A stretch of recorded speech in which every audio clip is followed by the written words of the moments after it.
Que la paix soit sur vous, les Gaulois et les Gauloises, courageux résistants et opposants à la dictature sataniste, qui bientôt ne sera plus mondiale, mais locale, et qui, pour finir, sera totalement éradiquée de la surface de la Terre.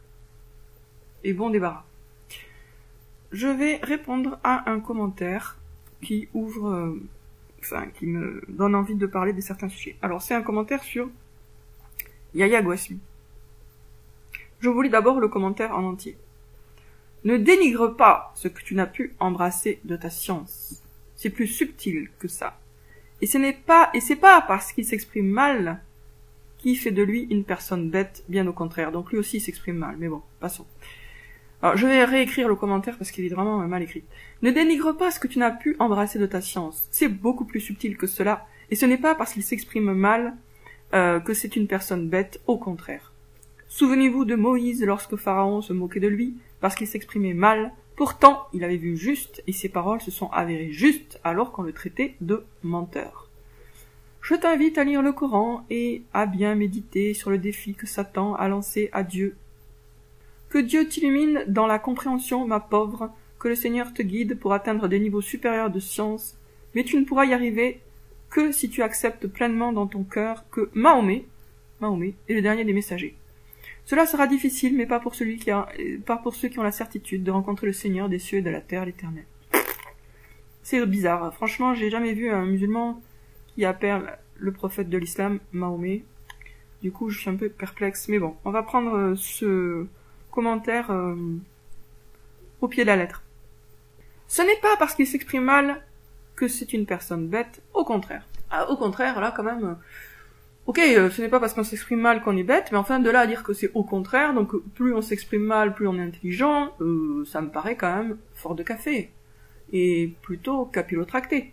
Ce n'est pas parce que on s'exprime mal qu'on est bête, oui, quand c'est pas notre langue maternelle quand même, hein, parce que si c'est notre langue maternelle, là quand même, bon, on peut commencer à se poser des questions. Mais surtout, est-ce que c'est la preuve de l'inverse? Est-ce que s'exprimer mal est une preuve d'intelligence? Et à ce compte-là, le fait de mal dessiner va être preuve qu'on a des talents artistiques, le fait de chanter comme une casserole va être preuve qu'on est doué pour le chant, etc. Il y a un moment quand même, il faut peut-être revenir au bon sens de base. Ensuite, souvenez-vous de Moïse. Lorsque Pharaon se moquait de lui parce qu'il s'exprimait mal, il avait un cheveu sur la langue, Moïse. Enfin, il avait un défaut de prononciation. C'est pas qu'il ne connaissait pas la syntaxe. C'était... Il avait... soit il bafouillait, soit il zézayait. Enfin, il avait un défaut de prononciation. Mais il n'avait pas de problème... en tout cas, c'est pas ce qui ressort dans les textes, avec l'agencement des mots. Ou le sens des mots. Il avait vu juste et ses paroles se sont avérées justes, alors qu'on le traitait de menteur. Mais Guasmi, comment pourra-t-on savoir s'il avait vu juste dans la mesure où on n'arrive pas à savoir ce qu'il dit? Faut faire la différence entre des paroles claires qui sont contredites par des gens parce qu'ils sont pas d'accord avec le sens littéral, et des paroles fumeuses. Mettre Guasmi sur le même niveau que Moïse, bon déjà c'est quand même faire énormément d'honneur à Guasmi, puisque Moïse est un prophète, mais c'est aussi mettre sur un même pied un discours parfaitement clair, celui de Moïse, qui a annoncé les châtiments bien précis si Pharaon ne revenait pas à l'adoration du Dieu unique.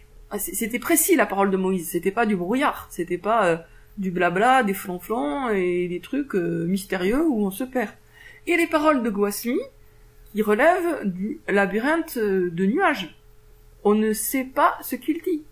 Et quand on arrive quand même à capter un sens relativement clair, ce sens-là est totalement opposé à tout ce qu'ont dit les envoyés de Dieu depuis le commencement du monde.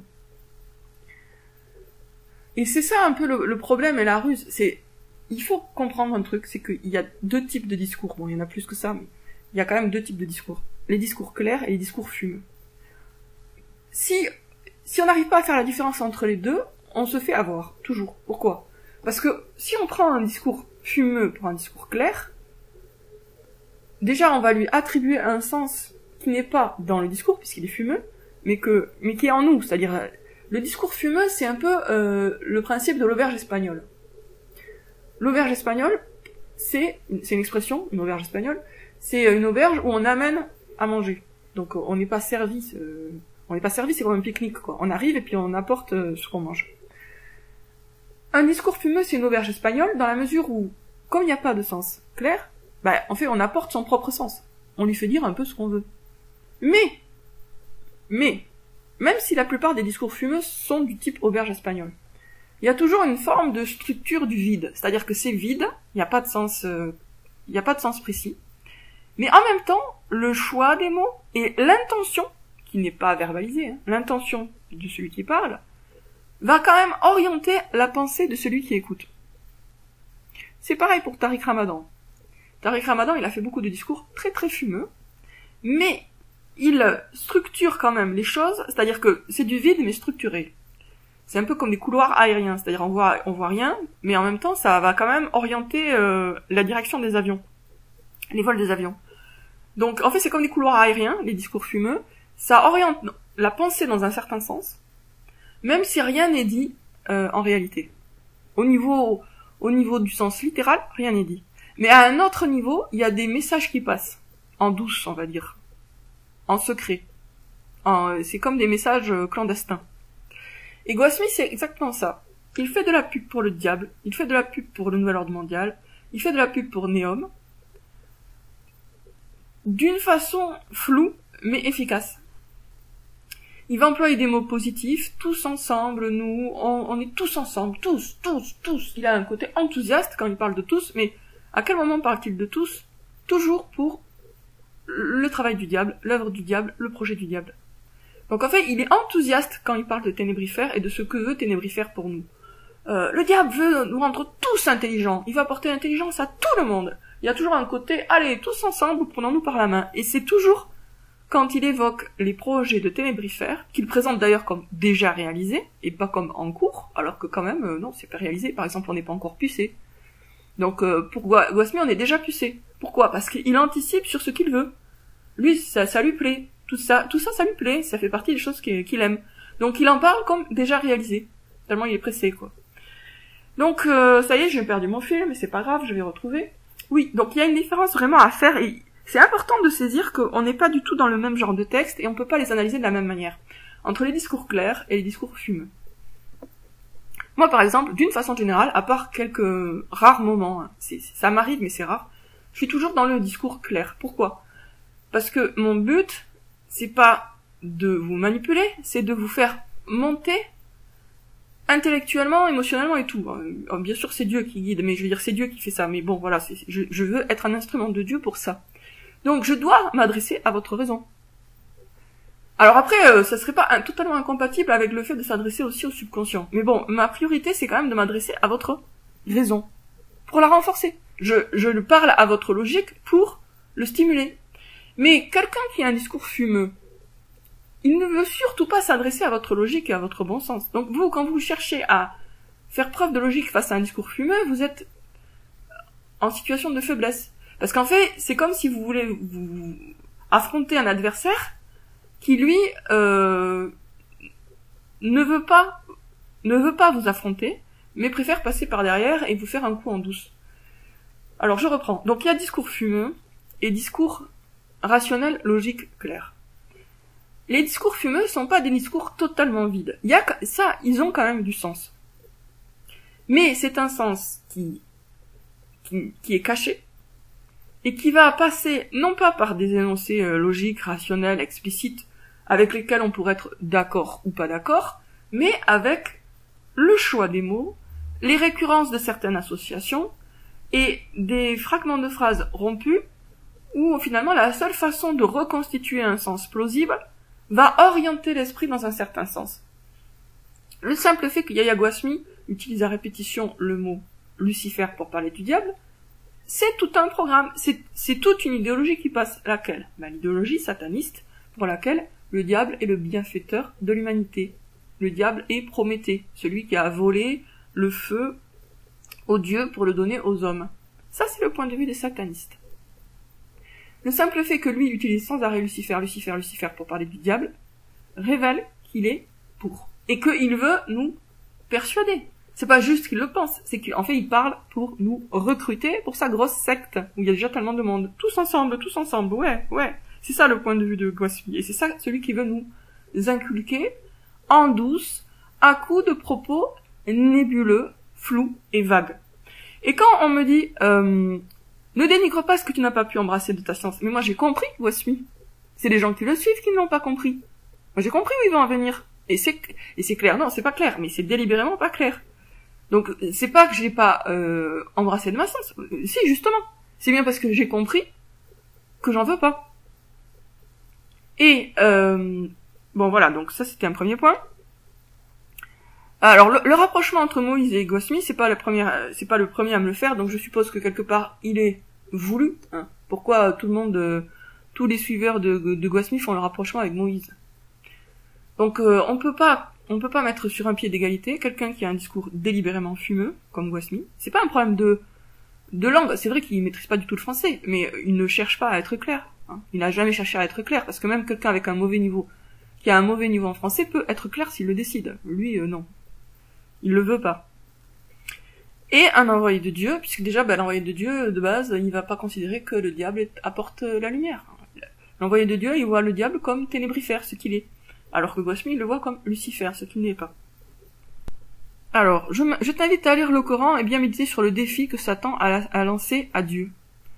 Non, moi j'ai pas l'impression que Satan a lancé un défi à Dieu, un défi. Non.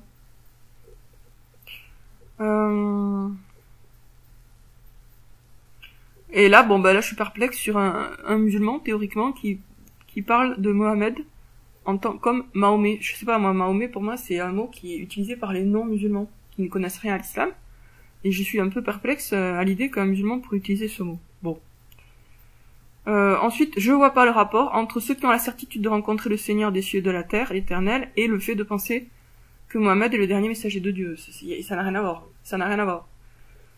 Penser que Mohammed est vraiment le tout dernier messager de Dieu et qu'il n'y a eu aucun envoyé de Dieu depuis, c'est tout simplement être mal renseigné, rien de plus et rien de moins.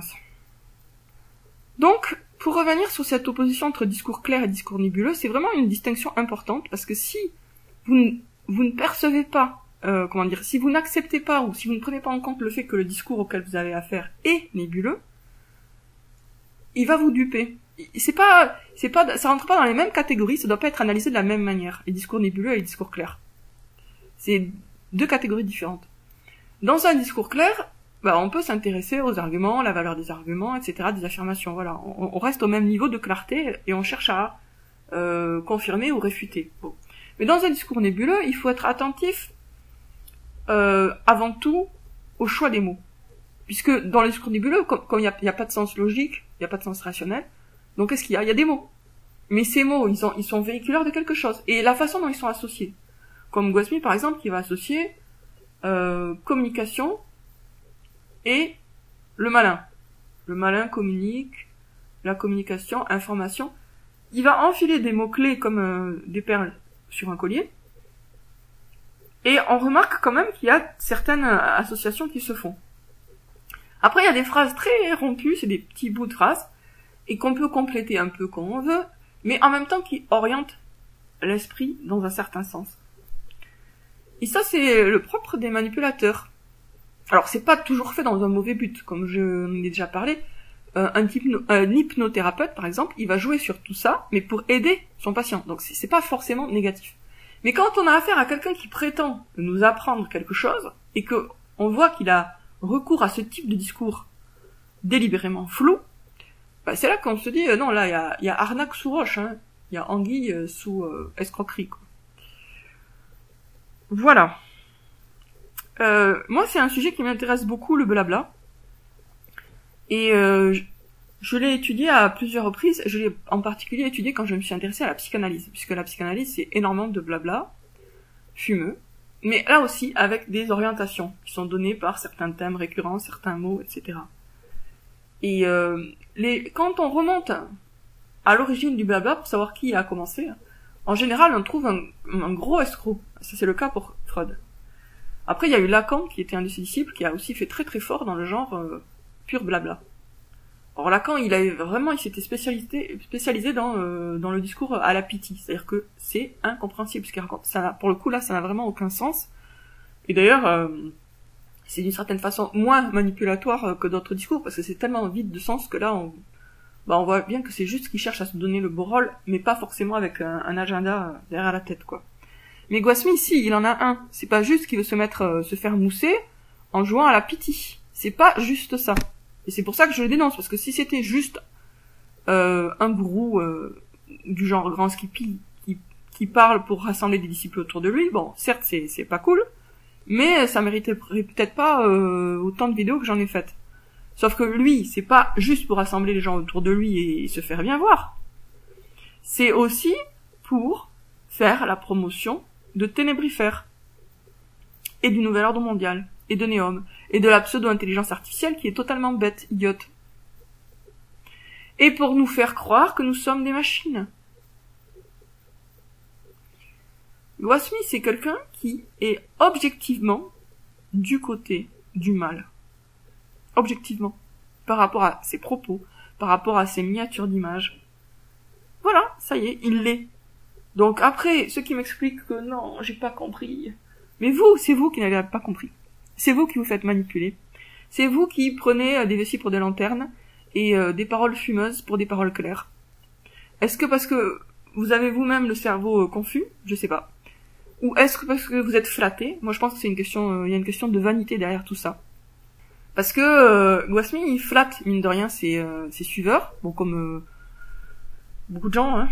Il les flatte en leur suggérant que, en l'écoutant, ils se rapprochent de Dieu, limite ils sont déjà au paradis, quoi. Le simple fait d'écouter Gouasmi serait la porte ouverte pour le paradis. Il y aurait besoin de rien de plus. Bah non, écouter un discours, même un très bon discours, ça vous met pas au paradis. Ce sont les bonnes actions et la foi qui font entrer au paradis. Le fait d'écouter des paroles, même si c'est des bonnes paroles, ne fait pas entrer au paradis. Et là, en plus, elles sont mauvaises. Elles détournent de Dieu, et elles poussent dans les bras du diable, dans les griffes du diable. Le diable est notre ennemi déclaré, Ténébrifère est notre ennemi.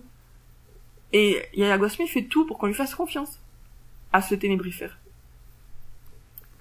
Sur ce, je vous dis à bientôt les amis pour une prochaine vidéo.